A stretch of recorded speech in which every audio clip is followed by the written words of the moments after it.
O mo ni si Zacchaeus nagkuang di siya, nagtinguha gid siya og kining pagkamatarong. Muna ingon siya nga kung naamaw ko yung nakawat, ako yung pulihan sa ibaw pat ka dito. So nakuha na to, so pasabot ay nga tinuod gid kay tinguha sa pagkamatarong. Okay, kining restoration kinahanglan nakita ni siya sa mga anak sa Elohim. Labi na ingon sa Mateo 5:6. Okay, sa makita din ha. Wala na itong ito sa pagkamatarong na sila pagkagusto. Oh. Actually, kining restoration is kuan ni siya kanang pagkamatarong ni siya. So far kamo, una-una alang ninyo, kani adto ma-close kayo mo sa inyong pamilya, close kayo mo sa inyong mga magpapa. Here comes karon nga nangalagad ka sa Elohim, nga nahimo nang bali na kastawi ka. So nagtinguha gyud kag mabalik kanila. So kung imuhan ang gitinguha, one day maabot ra gid na siya.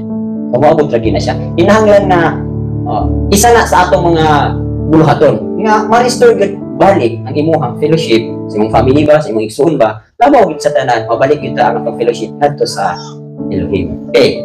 John 1:12, pakita mo nato ni di ba? Sa Genesis 1:26, kung sa dagway ni Aba Elohim nato panahon nga parehas na dagway sa ding nakasal ang tao kinahanglan ma-restore gid ta. So kaning John 1:12, naging mo dito nga kung mudawat ang rabo ni Yeshua, he gave the right to become children of Elohim.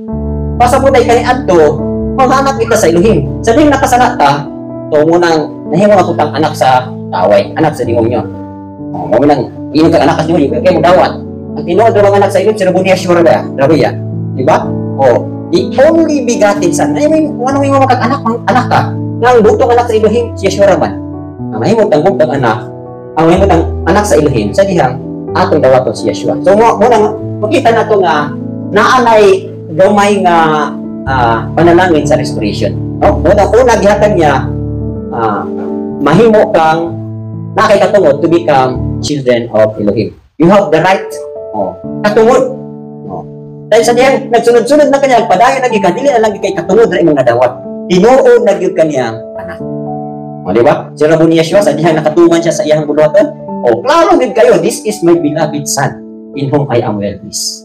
So kinahanglan ug unsay gihatag nga panagingnan sa Rabbi Yeshua nga di kanato kinahanglan ato gitong awaton kay siya ra man gyud ang nahimut-an samahan.